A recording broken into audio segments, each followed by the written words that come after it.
Hello guys! Hello Far Sign! Hello Leo, Aries, Sagittarius! Welcome dito sa aking channel, Kapalaran 888. Welcome!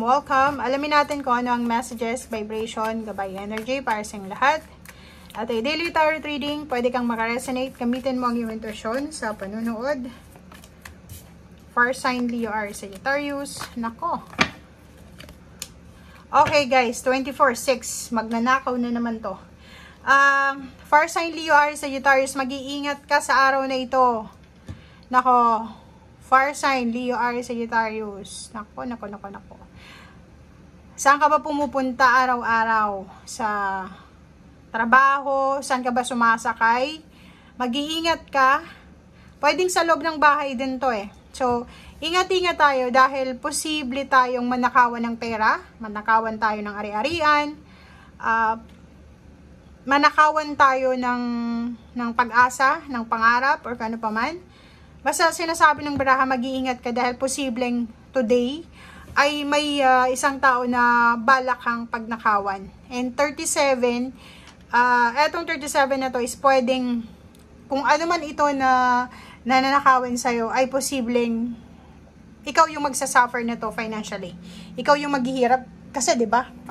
Like for example, nanakawan ka sa loob ng bahay mo, nanakawan ka ng pera sa bangko, parang ganun. So, mag-iingat ka dahil posibleng ikaw yung magsasuffer niyan.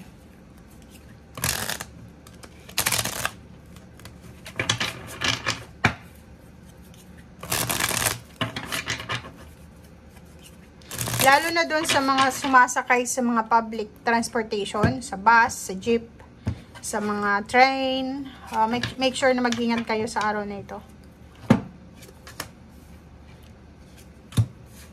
Okay. Ang two cards na to ay nagsasabi sa'yo na it's either nakawan ka ng pag-ibig or nakawan ka ng pera. Okay? So, yun. Be careful tayo kasi may lovers dito eh. Nasa stable relationship ka siguro. Pwedeng kasal ka or hindi naman kasal pero stable, secured yung relationship mo. Pero may isang individual na pwedeng pumasok sa relationship mo starting today na pwede niyang nakawin yung kung ano man ang kaligayahan mo emotionally. Next is King of Pentacles. Pera. Malaking halagang pera to guys. Siguro iwasan mo lang sa araw na ito na humawak ng pera, ilagay sa bag, tapos mag-travel ka, like dadalhin mo siya lalo na sa mataong lugar. So, yun lang ang kailangan mong iwasan. Okay. Meron ka ditong the Chariot and then Six of Swords. Nakikita natin dito na may isang buong pamilya dapat to. Or siguro. Far Sign, Leo, Aries, Sagittarius. May Six of Swords eh. Kasi parang gusto mong umalis, gusto mong lumipat. Pwedeng gusto mong lumipat ng bahay.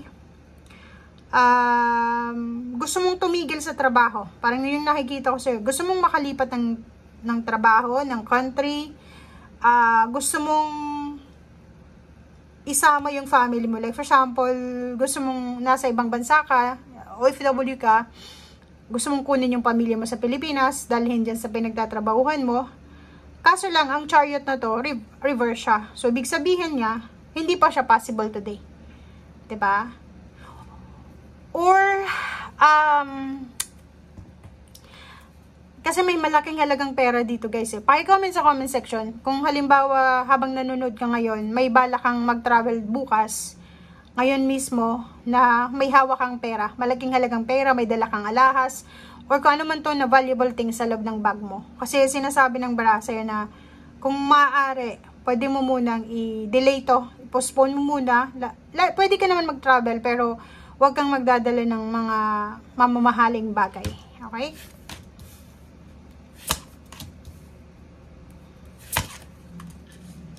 Okay.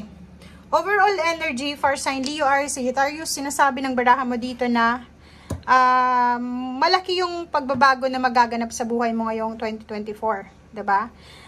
Sinasabi ng baraha sa'yo dito na parang para siyang 360 degrees na magbabago financially and emotionally. So, January until December, maraming mangyayari sa buhay mo na pwedeng makatulong sa relationship, and at the same time sa money.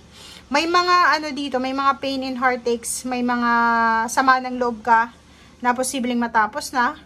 May iba sa inyo dito na feeling nyo hawak kamay nyo na yung pangarap nyo. Parang punong-puno ng pag-asa. Yun ang nakikita natin. Punong-puno ng pag-asa yung iba sa inyo, lalo na sa usaping pangarap. Okay, 5 of Wands.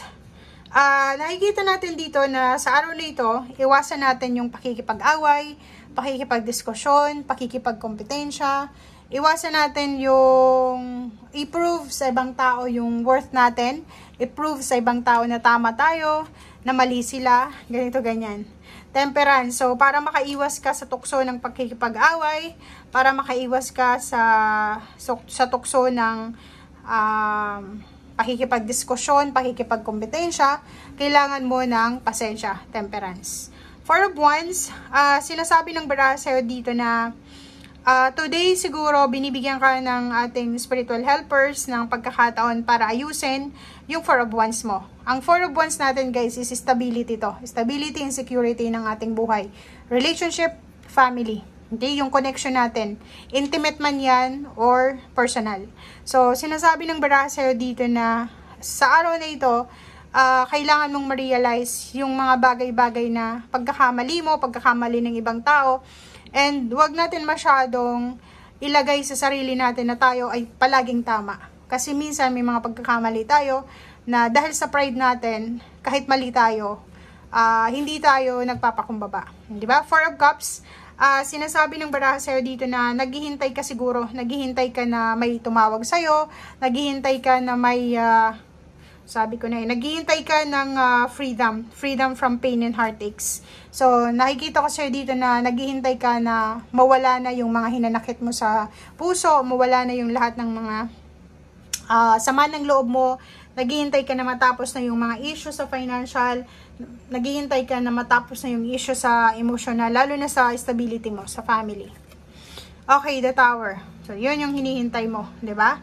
Naghihintay ka na matapos na itong mga problema mo kasi financially, siguro masyado kang bumagsak sa usaping pera. Yung iba lang sa usaping pera,